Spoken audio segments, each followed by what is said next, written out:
প্রত্যেক দিন আসে না, প্রত্যেক দিন ওরা আসে মাল নেওয়ার জন্য।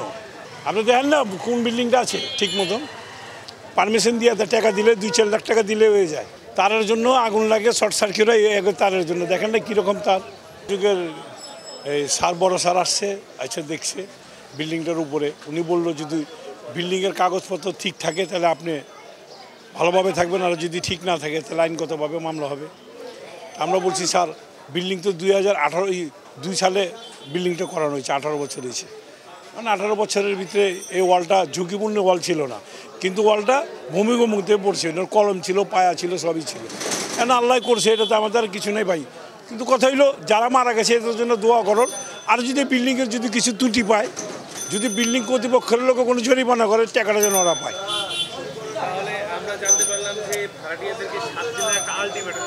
না, কাগজ দেওয়ার আলটিমেটাম দিছে, 7 দিনের ভিতরে কাগজটা বিল্ডিংয়ের সাবমিট করতে বলছে, এটা বই লাগেছে। আর নাহলে আইনগত একটা ব্যবস্থা হতে।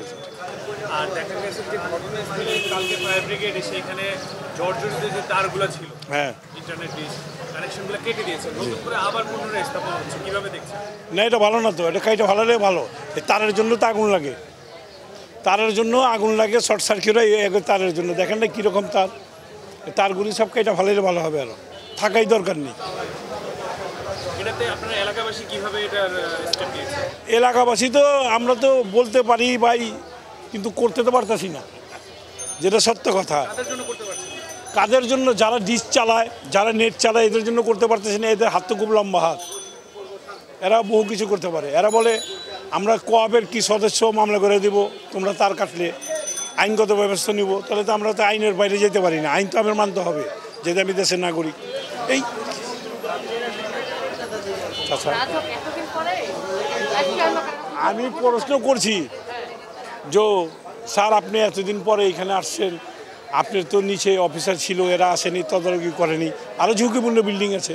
ওনারা ভিতরে রুমে দেখছে সব ভালো, বিল্ডিংয়ের সমস্ত কাগজপত্র আছে। যদি কোনো কাগজ কম থাকে আইনগত ব্যবস্থা হবে।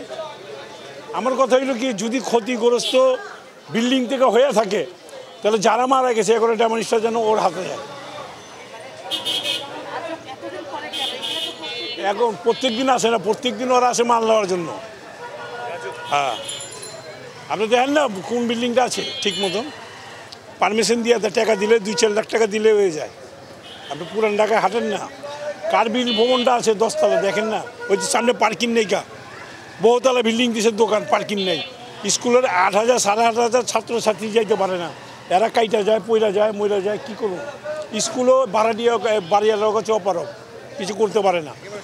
20টা দোকান করছে কিন্তু পার্কিং করেনি। বাউল স্কুলের সামনে হাইরেস বিল্ডিং 12 তলা 13 তলা, এখানে অনুমতি কে দিচ্ছে? রাজুকে দিচ্ছে, তা রাজুকে দিয়ে অন্যায় করছে।